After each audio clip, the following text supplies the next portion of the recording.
Hey, Amy, my name is Winton Smith. I'm a pastoral counseling major here at Regent, and I was just reading your post, and I believe your post has some information that's like really insightful. I enjoyed reading it.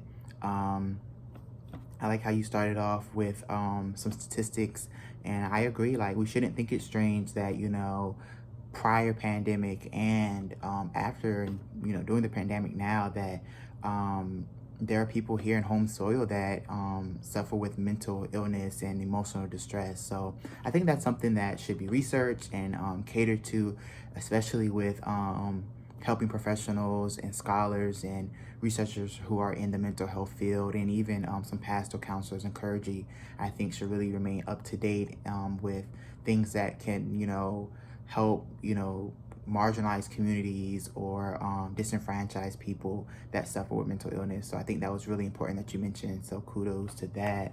In addition, I appreciate you kind of sharing a little bit about your experience with some of your um, background growing up in the church and dealing with some emotional distress. I can relate. I know after I graduated from college, I felt like I had like this postpartum depression. That's more so with um, what Collins talked about in chapter 23 with, like, like inferiority complex or self-esteem. More so with being like a believer in um, school and people not really understanding that, or trying to just be steadfast and say, hey, I'm a Christian, I believe this, and I don't think this is okay. So just standing strong and standing in, like, sovereignty, and be like, hey, this is what I believe regardless of other people's perceptions. That was a season in my life I really had to overcome, and I'm glad God did heal and redeem, not only my thinking and the way I approach things, but how God was willing to move on other people's hearts, if that makes sense. So I like the fact that, we can see that, through the Bible with, how you mentioned David, Moses, and Elijah and Jeremiah.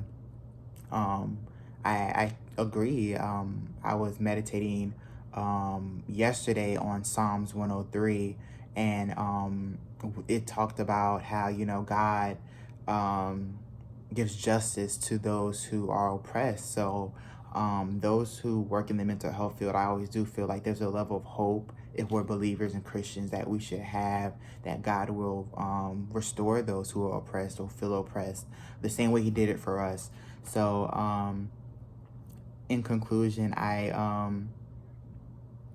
agree how everyone should have a different treatment plan, like you mentioned, based off of their mental health severity. So in the future to come, I think as mental health professionals, we shouldn't have, like you said, negative outlooks on people's situations, but consider the various types of therapies that people could use. Like, I know Johnson & Johnson's reference people who need psychotherapy might need medicine, which is proven to be beneficial according to Johnson & Johnson. So I really enjoyed your post, and I'm looking forward to hearing more from you throughout the semester.